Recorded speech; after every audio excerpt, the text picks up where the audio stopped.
Before I get going, I'm watching what's going on with libraries and other educational resources, how they're being censored, defunded, and attacked for some tiny fraction of what they do.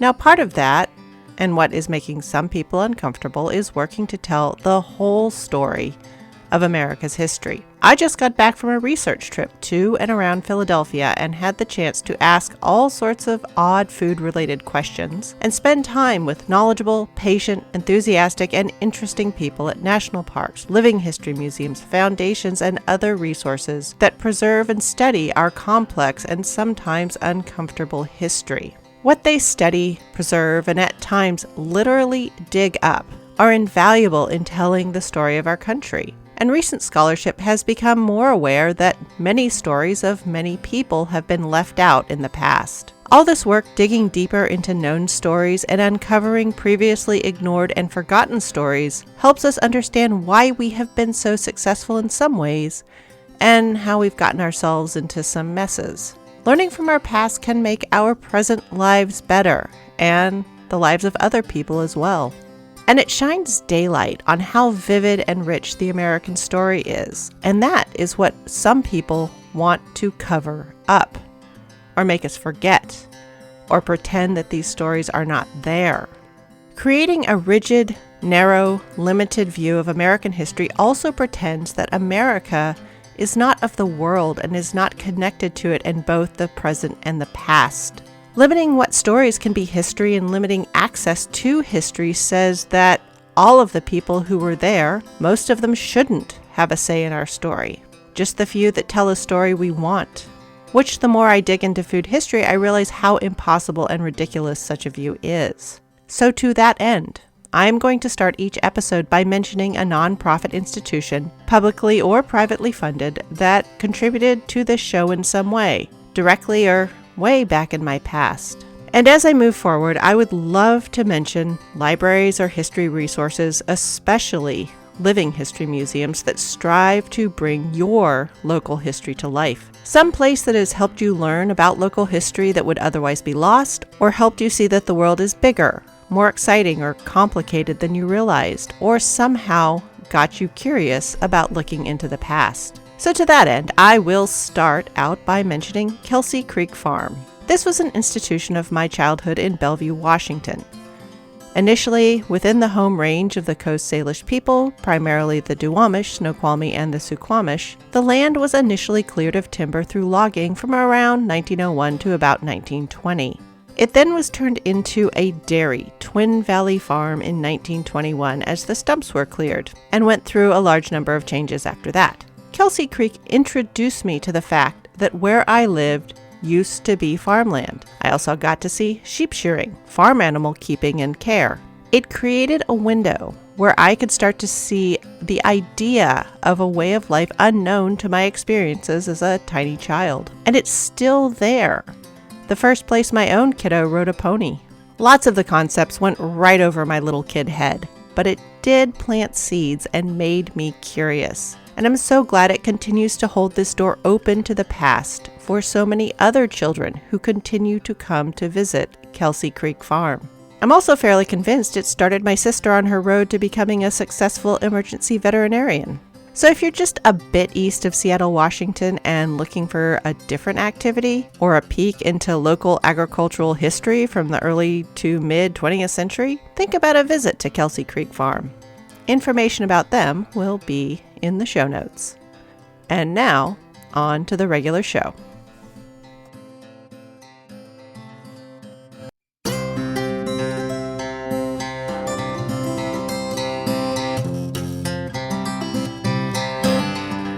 Episode 85. Foraging is for losers. Stay in the farmyard. Hello, and welcome to the History of American Food. This week, I'll be looking at how far back in American traditions the modern ignorance of and suspicion about foraging for food goes into the colonial past. While most modern food traditions around the world continue to have at least some plant foods they look forward to foraging from wild sources, they are almost completely absent from modern, mainstream American food. To see how this happened, pull up to your place at the table and let's dig in.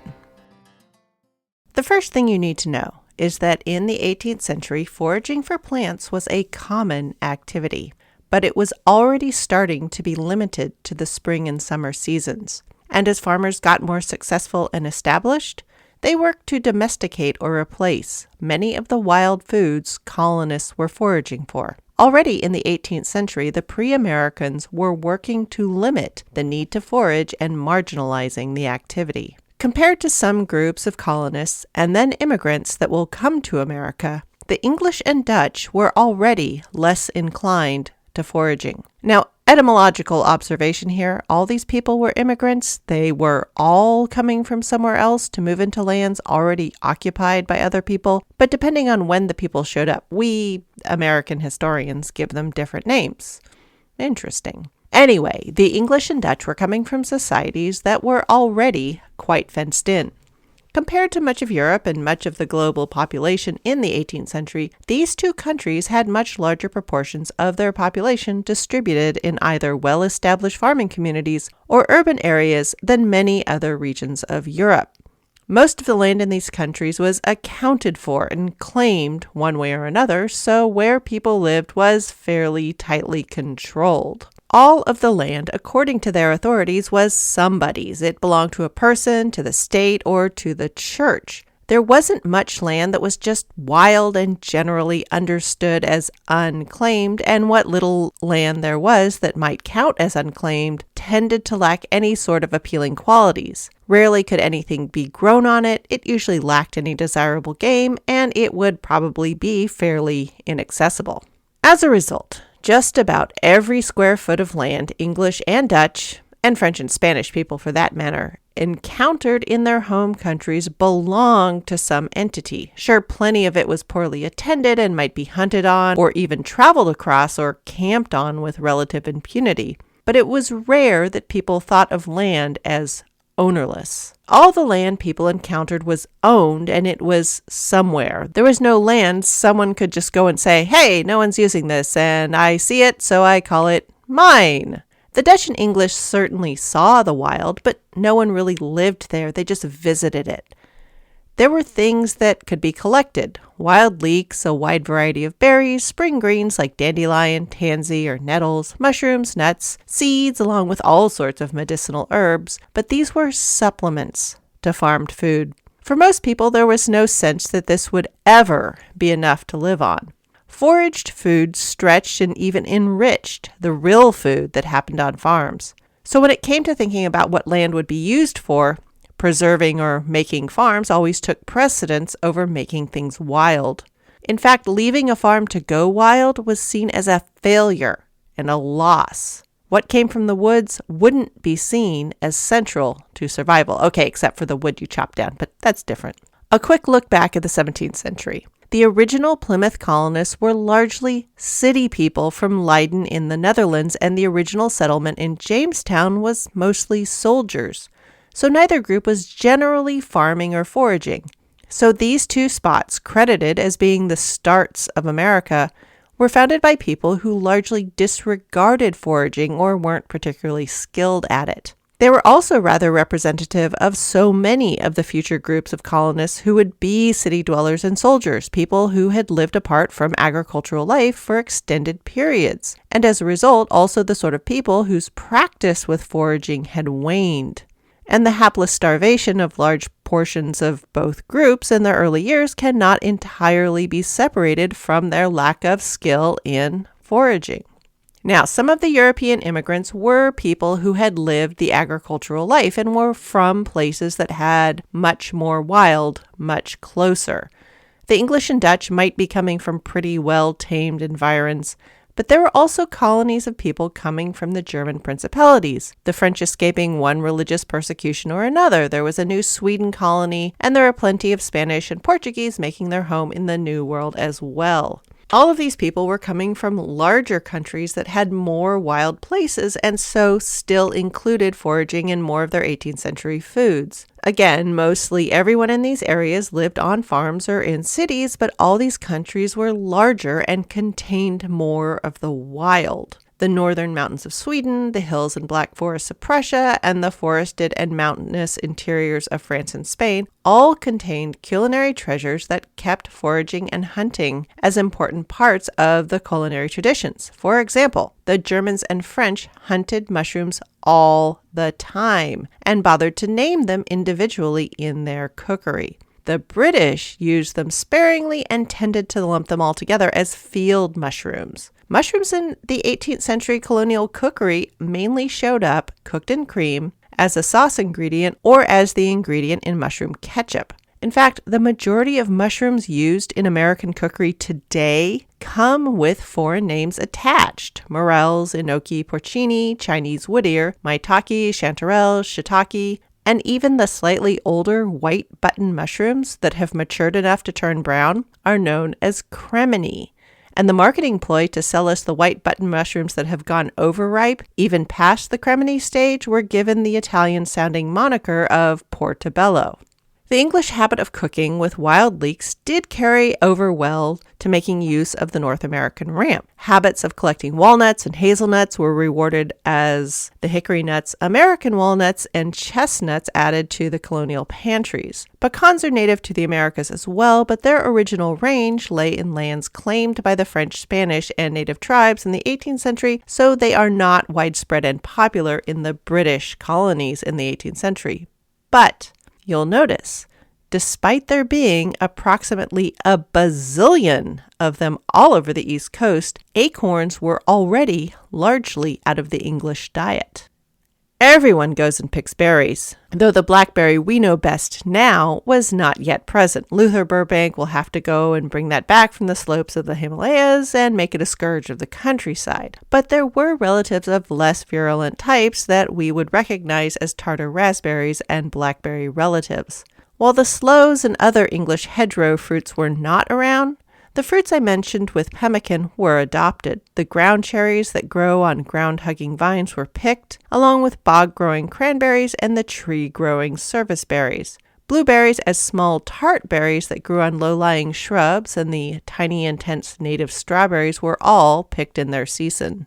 Wild plums and crabapples, fiddlehead ferns, when they were still wrapped tight, the seeds of ash trees, known as ashen keys, were picked as vegetables. The hungry spring was when tansies would be prepared. Now, originally a tansy was an egg dish made with mildly poisonous tansy, a daisy relative that looks quite a bit like overgrown chamomile and is a springtime vermicide. That is, a way to drive out the worms one might have picked up over the winter from eating food of less and less wholesomeness as it was stored for longer and longer.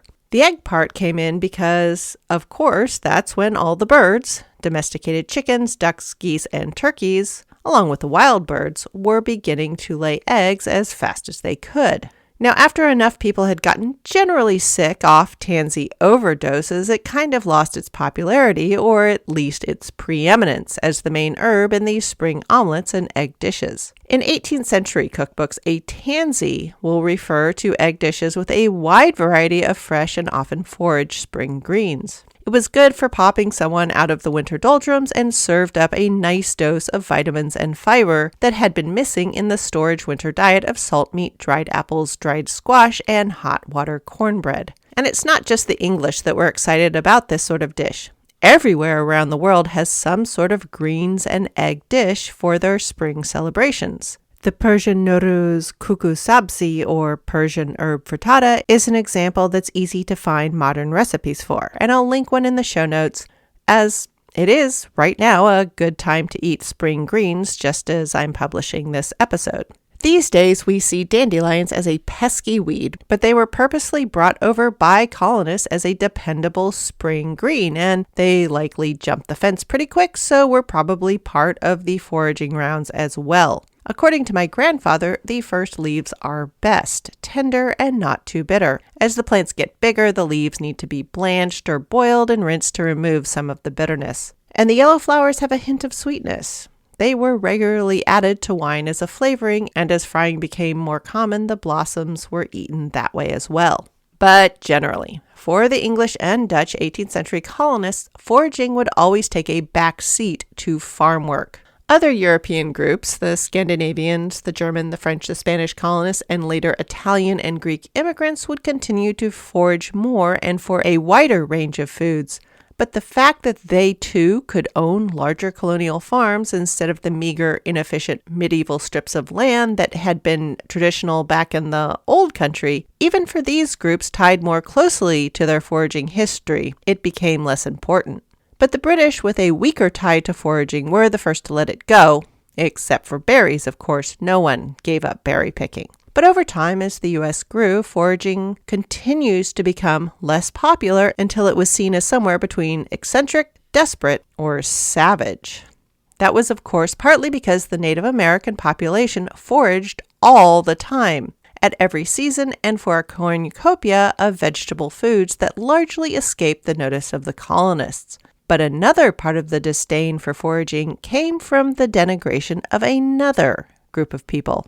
This was that large group of people who found themselves in the New World much to their own surprise and dismay. And to a person, every single one of them had spent most or all of their time as farm kids in villages with robust foraging traditions. I'm speaking of the millions of West Africans who carried extensive foraging traditions with them, from the areas that are today modern Nigeria, Senegal, the Gambia, Ghana, Cote d'Ivoire, Guinea, Cameroon, and Benin.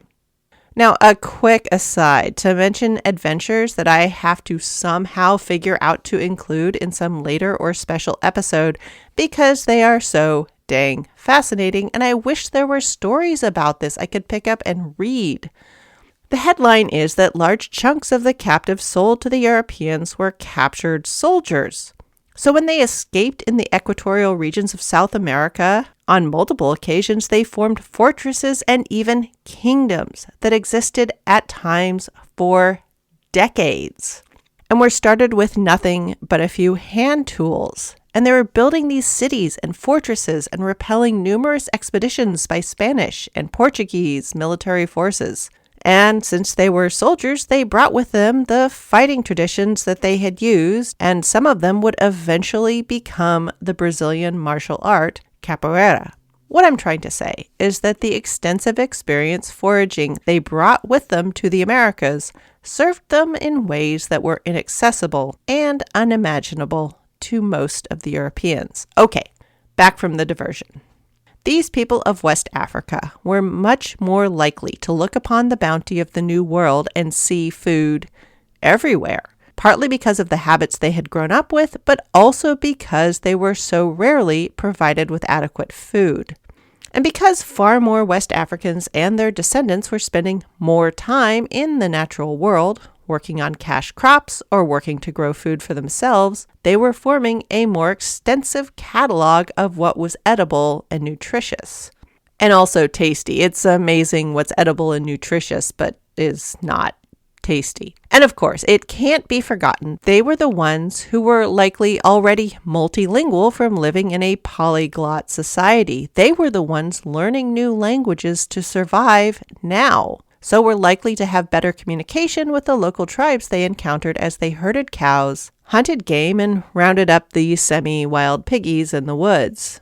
I mean, it was only recently that I started to really dig into the general history of the groups that became known as the Black Seminoles, and wow, it's complicated. But from a food point of view, it shows that the Spanish and then the Americans largely squandered the bounty of Florida when they paved it over with citrus, peaches, tomatoes, and Disneyland in the name of efficiency and profits. At this point, Europe was solidifying its printed version of Christianity, and with the spread of the presses was also becoming enamored with a scientific view of the world. The new science, with people like Linnaeus and his taxonomy, Newton and his calculus, Copernicus and his cosmology, and James Lind with his medicine. The idea that man could, nay should, have the upper hand over nature and could totally handle it. Stop worrying. Why are you worrying? I mean, okay, these people saw the enclosure within the farmyard as the greater good and the only logical course of action. Foraging for food and hunting it might continue as diversions, but it would certainly fade away as a primary means of sustenance. at least for the best sorts of people. Regular food for regular people and the teeming masses, that needed to be made efficiently to feed this growing fever for mechanization and soon industrialization. And it was this sense of efficiency that was driving so much of colonization fever. Kitchen gardens were certainly for use, and ladies' gardens were for delight, but they were the minority of landscaping. There was the graveling over of large expanses, think the front drive area of Downton Abbey, or of large paved plazas. This was the decor sensibility of the 17th and 18th century, a desire to show wild nature out there and only controlled and tamed, or what we like to term curated, nature in here. This desire to have nature controlled and sanctioned by the hand of man under the direction of rational science was leading the way. The romanticism that appears at the end of the 18th century and the naturism that enters the scene in the 19th century art and fashion are all a reaction to some of the excesses and consequences of this earlier desire for absolute control of nature. But here in the 18th century, the goals are to claim and tame land. There's a definite desire to push nature away to make room for civilization. While this sentiment wasn't consistent across all colonists, it was definitely a prevalent way of seeing the world for the colonists who were making policy and deciding whether land was being put to its highest and best use, to borrow the land designation and valuation phrase. And with such goals in mind, the policymakers especially would have been essentially blind to the practices of defending, caring for, and cultivating patches of wild foods out in the wild so they might produce better in the future, which is how real foraging happens over the long run. And such practices were the way of the people who were already living in North America. Most local tribes did have cultivated land. It was just less land and with a smaller selection of crops than the Europeans, at least in the ways the Europeans could recognize. That is, in cleared fields that were tended, fenced, weeded, and harvested near homes. Most Europeans could not and would not recognize that the tobacco, corn, beans, squashes, and sunflowers were only a small portion of the crops that were harvested. Because for the locals, there were wild locations of cattail roots, of tubers, of spruce and ash and persimmons and pawpaw trees, nut trees, grapes that spread along rivers and climbed trees, and berries on little ground-hugging bushes, on vines, on shrubs, on trees that were visited year in and year out, and each in their season. And these otherwise wild locations were cleared of competition, defended and encouraged, but the plants were left in the places where they had naturally grown. Unlike with the Europeans, many of the plants that fed the locals had not been brought in close to the villages. Villages moved from time to time, so it would be folly to move all the crops when they grew perfectly well in the places they liked best. It was simply a different way of managing the food and the land. The way local tribes depended on products of both more recognizable agriculture and on forage foods almost equally seems strange or savage to the colonists. Getting to know the wild well enough to depend on it for so much food, to allow that wild nature outside the farmyard to have so much say over their diet was not appealing to the colonists, who had the aim of taming nature. Sure, they were happy enough to follow the lead of local tribes and find and claim their cranberry bogs, blueberry patches, fruitful nut trees, and extraordinary pawpaws and persimmons when they came upon them, but overall viewed too much foraging as suspicious. Possibly, and this is entirely speculation on my part, it might have also called back the women who were too knowledgeable in herbal lore and labeled witches. With no state church to side with or against and everyone working on carving out the place and supremacy of their church, witchiness was no joke. Sure, the worst of the witch trials were over, but banishment and shunning and other forms of shaming to make the lives of women extra miserable were still widely in practice as forms of social control.